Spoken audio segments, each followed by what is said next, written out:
In the wake of the Colorado shooting, we wanted to know where the region and the nation stands when it comes to gun control. And tonight we have live team coverage that you can count on. Our Brianna Andrews talked with a survivor from the Dayton, Ohio shooting.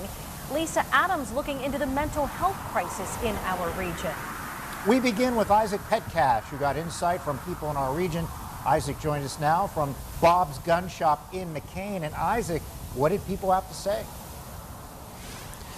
Mike and Eva, we asked gun reform advocates and gun shop owners two questions. Number one, are there any things that you would change when it comes to the gun reform process? And number two, are those solutions feasible? Now, both sides had agreements and disagreements, but they both said the shootings were terrible and they need to figure out ways to be able to make sure that this doesn't happen again. We start tonight where both sides agree. People we spoke to all saying that mental health concerns need to be considered in the purchasing process. Lydia Lath of Ceasefire PA offered a solution that would temporarily disallow someone from buying a gun if those concerns exist. That we just put a pause on it, so that way when you're maybe at your most vulnerable and maybe not thinking as clearly, that you don't have access to do something that you will regret for the rest of your life, and that will take other people's lives in the process. All right. Thank you, sir. All right. Thank you. Owner Bob McDowell of Bob's Gun Shop in agreement should signs point towards someone taking an aggressive action. If it's a violent tendency, should be part of not public records, but part of the records of the state, and they should be denied a gun. An area of difference, though, lies in what it takes to purchase a gun. Lath feels as if the process happens quickly, almost too quickly. That there's no waiting period.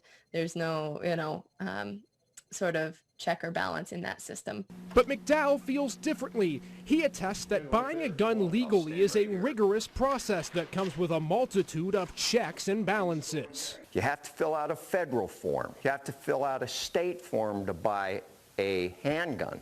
We have waited on the phone up to 4.25 hours trying to get one person's background check. It's hard. It's time consuming. But despite the differences between both sides, Lath wants there to be conversation rather than division.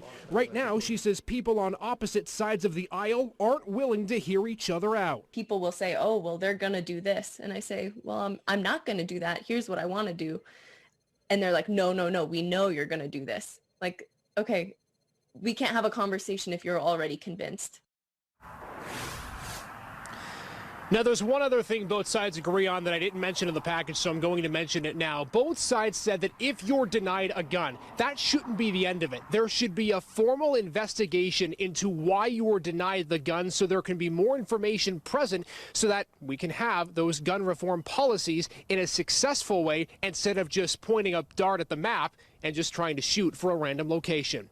Live at Bob's Gun Shop in McCain, Isaac Petcash, Erie News Now.